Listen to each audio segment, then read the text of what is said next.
Yo, what's up, guys? This is the Gold Eye Podcast. Today, here I have Dante with me, and he's gonna be doing it with me. Hey, what's up? Okay, so, you've heard about the Area 51 memes, right? Like, where people are going to, like, storm Area 51. Yeah, there's like this huge petition. People are signing it. I, what I think the thing that I'm gonna laugh about the most is that, like, the people aren't actually gonna go to Area 51, but the thing about this is that there's gonna be, like, dumb people that actually go to Area 51 and they're gonna get arrested. And I think that's what's probably gonna make everything just way funnier. Yeah, I bet. I think that will happen. Like, I agree. There's definitely gonna be some people going, and I feel like that's just dumb. That's kind of the problem with the internet nowadays. But it depends on your, like, type of humor. Yeah, Like exactly. because some people can take jokes. If this will start as a joke, and look at how many people are signing the petition as a joke. But the more people that sign the petition, the more people that are like actually gonna think that, like, you should actually go to Area 51, which is why I think, like, currently right now it's a problem. And I feel like the FBI aren't even doing anything about it. They're not even, like, cuz the FBI has an Instagram, and they're not, like, they don't care. Yeah. They don't, like, they have an Instagram. They're not, like, saying, they're not, like, putting any warnings up. They're not putting any, like, like, things like that up. And that, I think that's, like, the problem right now. They just don't care. They think it's that much of a joke, but when it actually happens, they're gonna, like, something's just gonna, like, not work. Yeah, like, I mean, if Area 51 like hears about this, like if they hear people are signing a petition and they're all gonna go, they're definitely gonna up their security, and their security's already pretty high, so people are just gonna be so stupid if they try and storm Area 51 with their security. And something even more about this is that there's not a chance in the world where they don't know. They 100% know about the Area 51 thing. Yeah, they know, obviously. And I think and obviously, like, when you see the memes, right? Sometimes when you look at the memes on YouTube or Instagram or, like, Twitter. By the way, I got suspended on Twitter. But on Twitter, Oh, if I'll tell you about that after. But, like, if you look at those memes, sure, you have a laugh, but I think the FBI are taking this as a joke so much that when it actually happens, we don't know what could happen. yeah, exactly. Like, I mean, like you brought up with the memes and stuff. I've seen some memes. Like Michael showed me one. It was, and my cousin showed me one. And I was like, me and the gang storming Area 51, and it was the Avengers final battle. It's like there's just so many memes going on. Yeah, and then said, like, Kyle's Naruto runners and, like, stuff like that. Yeah. And but, like, so that, like, I don't know, like, what's your final opinion on this? Do you think, like, people, like, how many people do you think are actually gonna go to Area 51? I think like even if people do sign the petition, they aren't gonna go. But there's always gonna be like that dumb handful that actually go How and many? like get in What's trouble. your, like, your approximate estimate about that many people? Like if let's say 3 million people sign the petition, I think about five. I think about 200,000 or less will go. You think 200,000? I just feel like the only people that are gonna go are the people who didn't sign the petition. Which, Actually, yeah, that's true. because if they're actually planning to go, do you think they'd be, like, dumb enough to, like, be like, yeah, FBI, I'm gonna raid you. Hello. I Yeah, don't know. like So my final opinion is just, I feel like everyone who didn't sign the petition is most likely gonna go, but they're not gonna order planes to Nevada, so there's only gonna be like 20 people in my opinion. yeah, probably. Yeah, Okay, there's like only gonna be like a few, but like even if there is like a lot, like why are they even trying to go there? It's just so stupid. all right. So a little bit off the Area 51 topic because we kind of covered it a little bit. Yeah. So I got suspended on Twitter. Yeah, how? So there was this girl who said, why don't guys? I don't know what the comment was about, but then I remember I said something about, like, I said something about, like, this is why they don't do it, idiot, and I got suspended. I'm Yeah. Wait, can you like pull up the conversation or can you not right now? Let me go on Twitter right now. Twitter. Actually, no, I don't think I can because it's what's happening. Oh, Yeah, yep, I can't. I have to add a phone number, and I added my phone number, but it says I can't verify it. So yeah. oh my god. But then I tried making a new account, right? I made a new account and then it got suspended right away because it said they noticed suspicious activity. What the heck? Wait, how bad was this conversation? It wasn't bad. I didn't even say anything. I just said the one thing and then it immediately suspended me. Was it bad what you said? I just called her an idiot because what she said was idiotic and then I got suspended. Okay, so what people try and all the time. That's so stupid. This goes back to the thing where never mind. I'm not gonna say it. And I also got I made a new email to make that Twitter account, like the Twitter account that I made and got suspended right away, the one I'm talking about. Yeah. Like, because I had that account for like 2 years and it got suspended right now. But then I tried making another account and it got suspended. On that account, I made a new email, and I got locked out of my email. Now I have to add a phone number. I added my phone number and it says this phone number cannot be used. That's so dumb. This goes back to the thing where some people just can't take jokes, and then some people. I mean, like, yeah, I know what you mean, and like, I know because like I'm your friend, I would get that joke and I wouldn't even do anything. I would just probably laugh. But I mean, like, I'm not saying to just be more careful on social media. I'm just saying like, don't like try to like I know you meant that as a joke, but it's like. Because certain things offend certain people, and like some people are like get offended very easily. So just try and like watch what you say for the people who get offended easily. But my argument with that would be is that if you don't wanna, if you get a if you don't like if you don't want to if you I don't know how to word this. If you get offended easily and you know that you get offended, then don't say something that could offend people, because nowadays you could put a picture of a color nowadays and people will get offended. So if like this is kind of thing of this is like the thing of contradiction. It's where if you know you get offended easily, then don't put something that will offend people, because you will get offended back when someone retaliates. And that's my problem with the conversation that I was in. Yeah, that's actually true. Like, if people would post stupid things, that this would never happen. Exactly. Alright, guys, we're about to have a break, so we'll see you guys on the next, after this break. What is up, guys? We are back. I'm here with Dante, of course. Hey. So we're gonna be talking about our Phase 4 predictions for Avengers, because we kind of wanted to take a break after all that, like, after what we just talked about, people getting offended. So, Dante, I watched Far From Home and you haven't, so what is your, like, I want you to start with your theories for Phase 4. I mean, I know they're making an Eternals movie, and if the Eternals do have something to do with Spider-Man Far From Home, that's just my guess. Like, I haven't seen it yet. But if they do have something to do with it, I think the Eternals could play a huge role in Phase 4, because they're making an own movie about the Eternals. They could make an appearance, could be in other movies, like in the second Doctor Strange, and I think it's gonna play a huge role if Marvel decides to make an Avengers 5. I feel like if Marvel does decide to make an Avengers 5, I feel like they need to have lead up movies. So I feel like instead of there being like a Avengers movie right away, because like you know how in Phase 1 there was like an Avengers movie as the third movie. In like Phase 2, I'm pretty sure Avengers Age of Ultron was like I don't know, but it was like definitely close to the start. But I feel like in Phase 4 they're gonna do something different, and Avengers 5 is gonna be the last movie. Yeah, cause like Avengers 5. I think you're right. Is gonna be the last movie. Phase 4 is definitely gonna be paced, cause there's a minimum of five movies that's gonna be in Phase 4. That's just the minimum. Like that's there's gonna be like quite a lot of movies. There's a Captain Marvel 2 planned for some time, maybe 2022 or 2023. There's going to be a lot of movies in Phase 4, so I think they're going to try and do a lot to lead up to the I kind of want to build on what I said about the Avengers. The reason why I think it's going to be one of the last movies in Phase 4, like Avengers 5, is because they killed most people off. Because like I told you about yesterday, Iron Man's dead, Captain America's way too old, Hawkeye retired, Black Eye's dead. What the hell? Black Eye. I meant Black Widow. Black Widow's dead.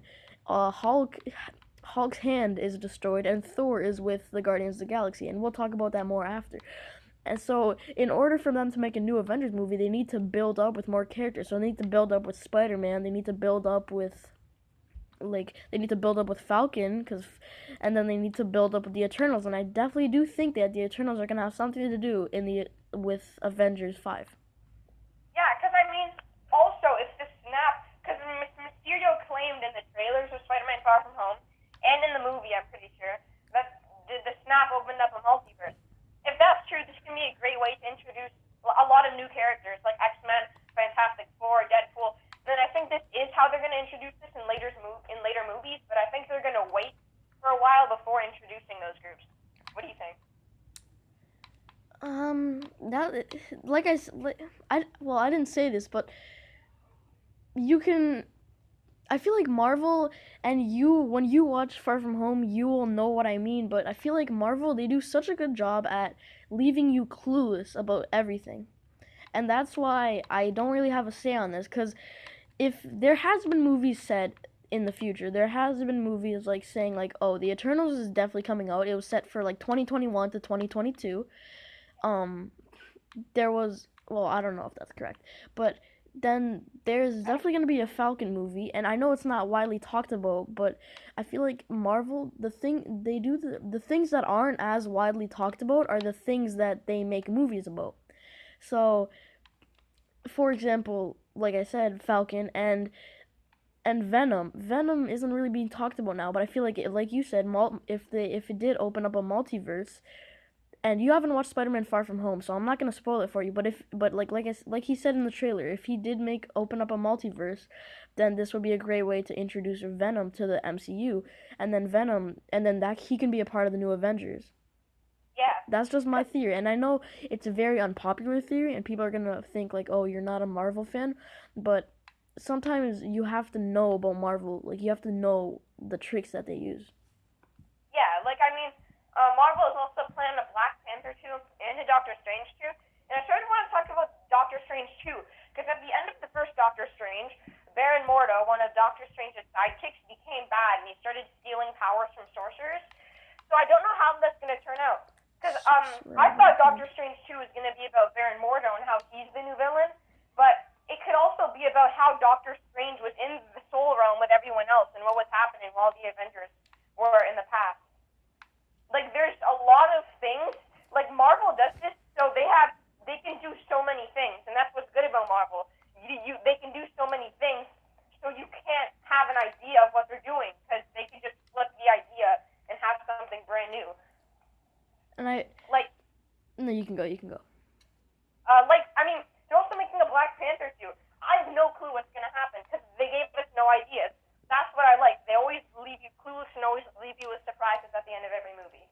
And the thing about leaving people clueless is that even if someone guesses what they're gonna do next, they always have a backup plan, and that's what makes them way better. Like, for example, in Spider-Man: Far From Home, when you watch it, you're gonna be like, "Oh, I'm so clueless." You are like, I don't even know what's gonna happen in Spider-Man 3, in the MCU, of course. Like, I don't even know, and I've heard, and I think I've told you about this, that if Spider-Man: Far From Home doesn't make $1 billion, then Marvel loses the right to make a Spider-Man 3. Oh, okay. So I feel like I just feel like it's definitely gonna make $1 billion. It's just that people. I think this is a marketing tactic for the next Spider-Man movie, because when you watch Spider-Man, it leaves you so clueless that you have to watch the next one. Yeah. Like, you can't just watch this one and be like, okay, yep, the movie's done. And I'm not talking about the ending, I'm talking about the post-credit scene. And if you don't care about the post-credit scene, then so be it. I don't care if you don't care about it. But for some people that do care about it, they're gonna know what they like. And if they watched Spider-Man: Far From Home and they like saw the post-credit scene, then they're gonna know what I mean. And it's just, the only thing I have to say about Spider-Man: Far From Home to raise your expectations is just everything that you think it doesn't do. Okay, that's actually good to know. I like being surprised. And the one thing thing you told me is you think that the Spider-Man 3 should be on the run. And that's sort of what I'm thinking about right now, but I have literally no clue. Oh yeah. For the people who for the people who have watched Spider-Man Far From Home, they probably know why it's gonna be called On the Run. But even when I told you the clue, you still don't know what it's about, and that's the thing I like about Marvel the most, and that's the thing that DC can't do. DC has a good storyline, but it's just they're too. I feel like DC is just too scared to interpret like any plot twists into their storyline because they're too scared of like, in correlating their the whole entire like storyline. Yeah. And like I feel like on the point you said, like I feel like they are scared, and because of that, they sort of ruined Justice League, which leaves them nothing to build off of. Unlike Marvel, they've set everything up. They can do whatever they want right now after Avengers Endgame. Can I just say something about Justice League? Yeah. It looked like a cartoon. The CGI was just. Yeah. The CGI And was like. Can you agree with me on that? The CGI was horrible. Yeah, it was horrible, especially on like the guy who played Superman had a mustache. They just CGI that out. It was just all bad. And especially when, the scene when they're all in that one area. I don't know. By the way, if any guys don't get mad at me, I don't know anything about DC. But you know that like ending scene where like they're in that small place and there's like the purple cracks on the ground. Yeah. When Flash was saving that car, the CGI. It looked like they just took They took a stock photo of lightning and then they cut it out and put it behind Flash. It looked like you could still see the cutout, like. Yeah, It just looked like horrible. I agree, but I mean, like at first, I'll admit, I was a bit like, okay, this could be going somewhere. But then at the end, when it got to the final thing, I'm like, you brought Superman back. He was bad. I'm like, what are you doing? And they just totally destroyed it at the end. And the thing is, I think. At the same time, I can understand why they're too scared to interpret a plot twist. Because when they do interpret a plot twist, when Superman comes back, in movies the plot twists have to make sense. Yeah. That's all I'm saying. The plot twists have to make sense, and by that I mean they can be surprises, and they can be surprises, but the surprises have to make sense. Yeah, exactly. Like the surprises have to be something where you never thought of the surprises, but now that they interpreted the surprises, you know that they make sense. But just there's no lore there's no lore in Justice League. If you don't know what lore means, it's basically like the reason for everything. For example, like I know this is I know, like this example, like what's the lore from Minecraft? The lore from Minecraft is that you just get put into a random world. Like there has to be a reason that you are in Minecraft.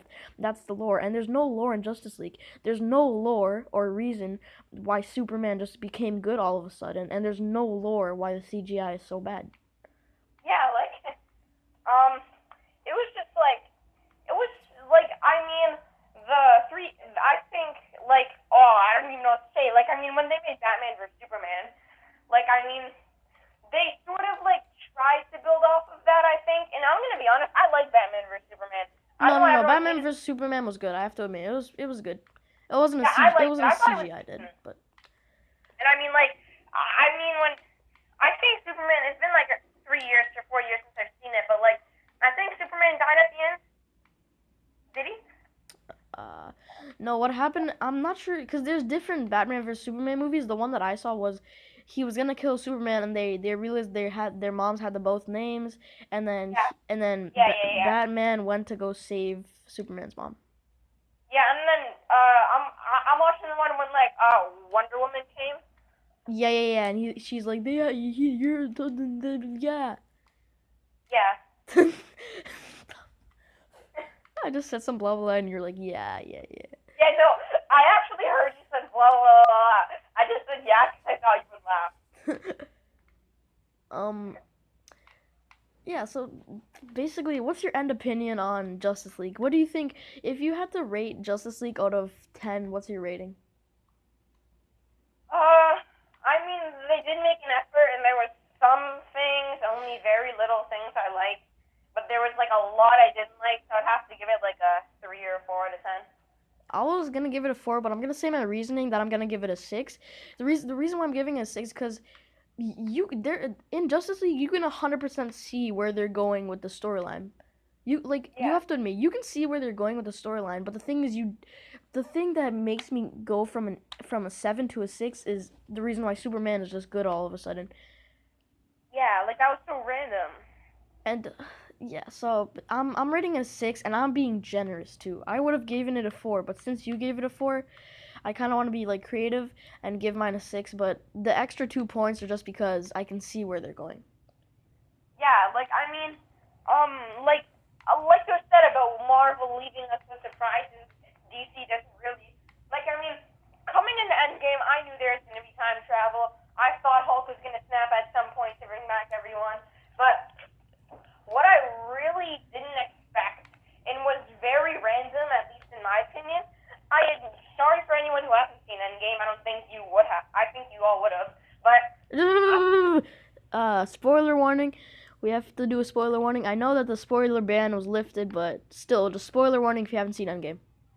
yeah, like when Iron Man snapped at the end, I literally had no clue he was going to snap, and I thought that sort of made the movie and made it what it was, and it had a really good ending. I feel like the whole entire I feel like the movie franchise, all the movie franchises that you see, Marvel, Disney, DC,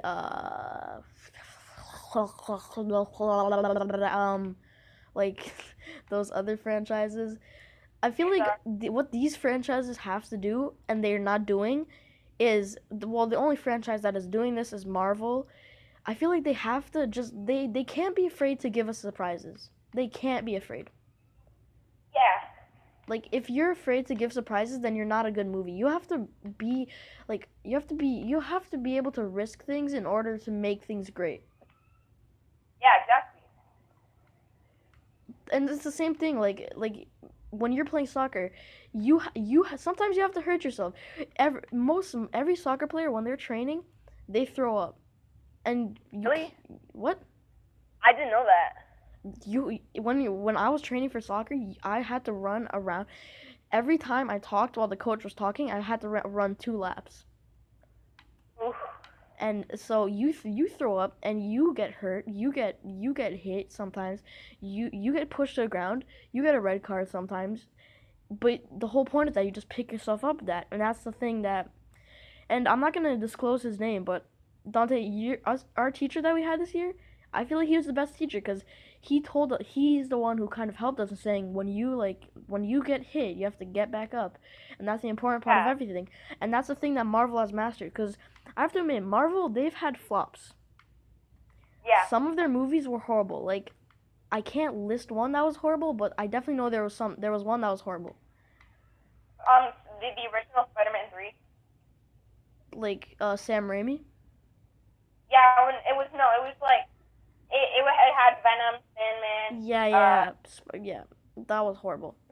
But the thing is that when you do that, you have to learn from that and just pick yourself back up. Yeah, and I think that's definitely what Marvel did. Spider-Man Homecoming did really good. Spider-Man Far From Home's doing good. I think they learned from their mistakes, but if they are making a third Spider-Man, they have to close off the whole entire trilogy strong instead of sort of collapsing it at the end, like what happened with Tobey Maguire.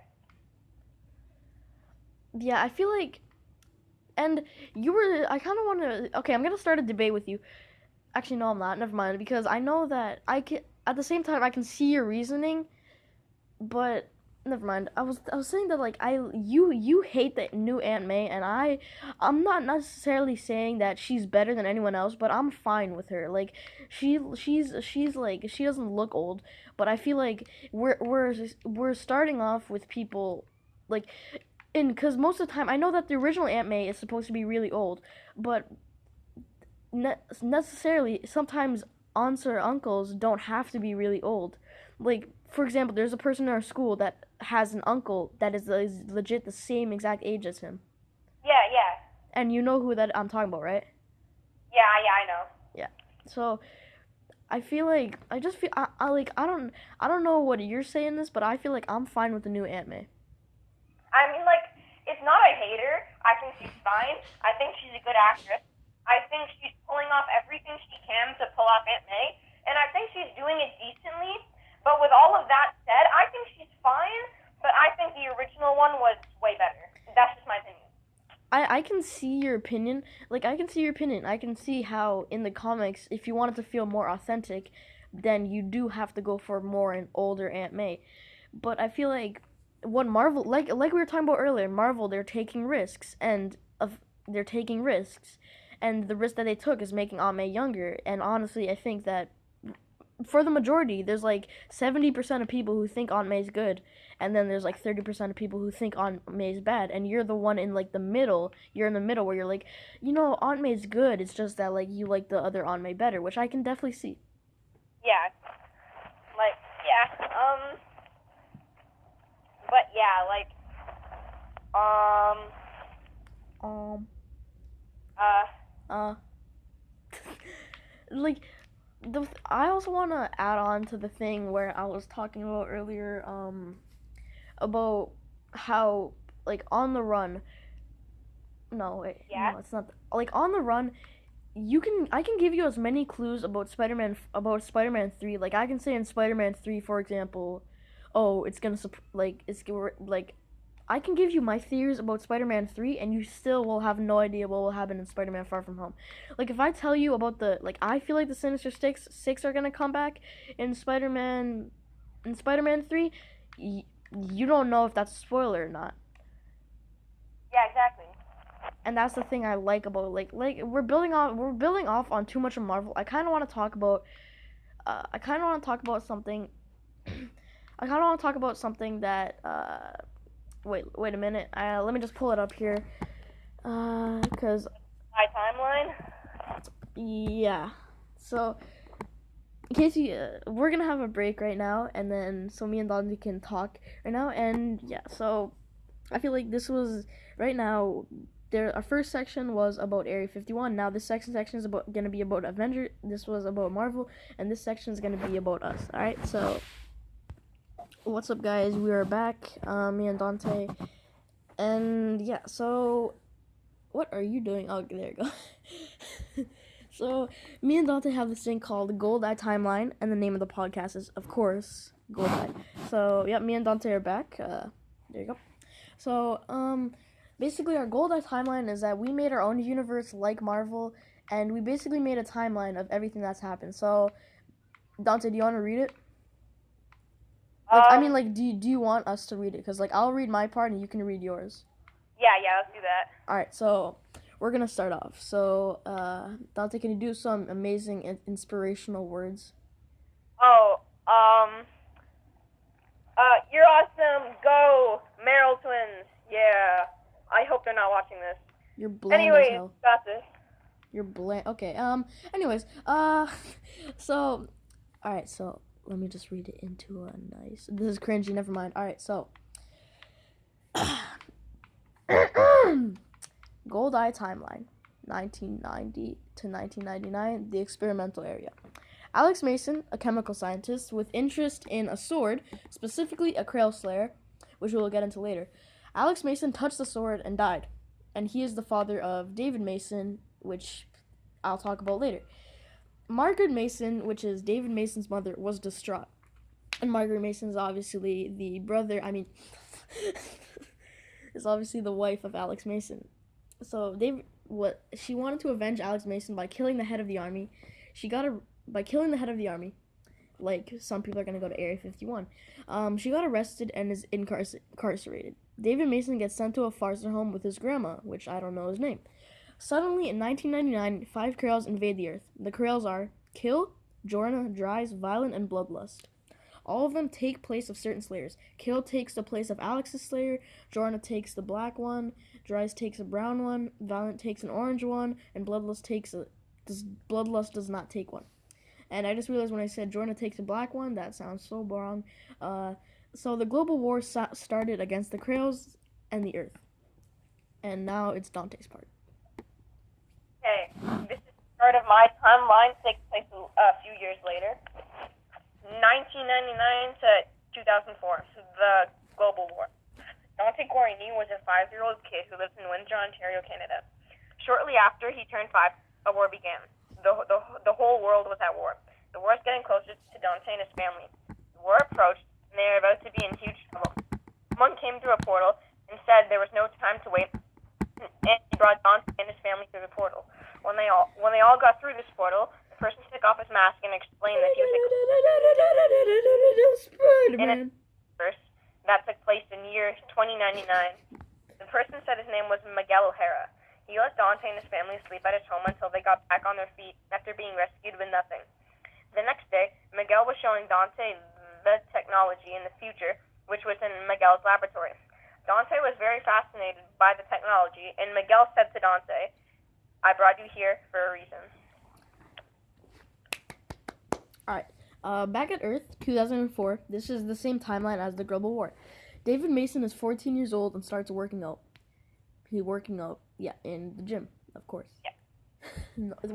He would be working out with a whale. He notices that the war is getting closer.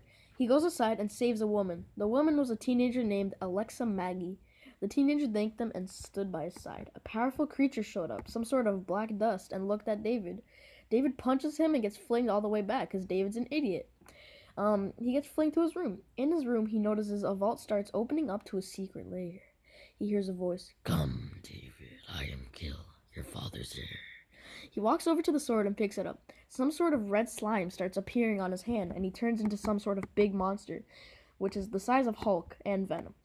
He walks out and sees Jorna. He punches Jorna and grabs the sword. The sword slashes Jorna, but he doesn't flinch. Jorna grabs his hand and judo slams him to the ground. And if you guys don't know what a judo slam is, search it up, it's sick. Kill picks up his sword and stabs Jorna, but ends up getting stabbed in the back by Dries. Dries and Jorna start beating him up until Alexa sends a technology to Kill and gives David a suit. The suit is black and shoots ropes. He blasts their eyes and runs away until he hits into a car. The car has an orange face and it turns to David. David jumps into the car. That's all we have so far with our universes. And Dante, and now this is Dante's part, but let's talk about our universe. What do you think are some things that are cool and some things that we can fix? Like in our universes? Yeah. I feel like wait, let me read a little bit of your third one just to sort of see.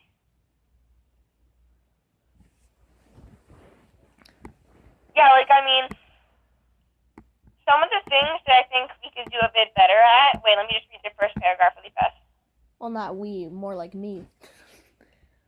Because you're only looking at mine. Well, because since they are in the same timeline, in 2004 is when the war happened. So well, it's 1999. Should he be working out just after a global war? It's 1999 to 2004. Yeah. So wait, what do you say? If a global war just happens, my sister's calling. Oh my gosh, my sister's freaking. What's up, guys? We're back.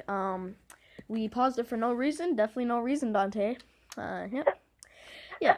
Anyway, so what are some things you think we could fix? In the year 2004 was when the global war happened. That's when, in the year 2004 is when the global war happened.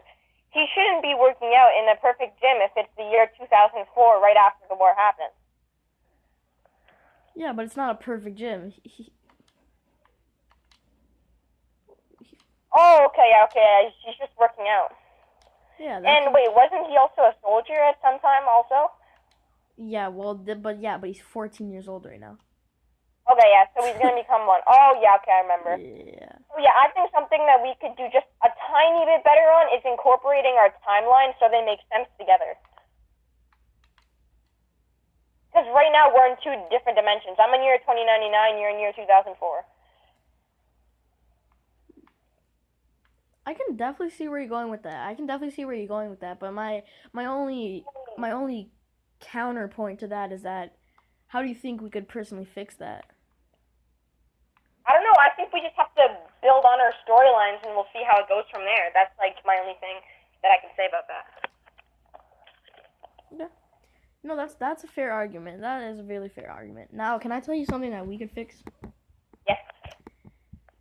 Okay, so for example, when you said Dante Guarini was a 5-year-old kid who lives in Windsor, Ontario, Canada, shortly after he turned 5, a war began. And I feel like the war didn't begin. You could have, instead of saying the war began, you could have just left that out and say shortly after you turned 5, the global war was getting closer to him. Okay. Like I if you can see where I'm going with that. Yeah. I feel like we could make that a little bit better. And another yeah, like that was a global war that was occurring got closer. Like yeah. Yeah. And like yeah. And you could also do a thing where me and you meet, right? Where you see like to kind of like foreshadow our meeting in the future. To foreshadow it, you could do like, oh, and he sees a tall 14-year-old kid working out. Yeah. I mean, that's true. And we could incorporate that because like we said earlier, Marvel likes to take risks. So if we take risks by foreshadowing something, don't you think? Sorry guys, I kind of dropped the camera.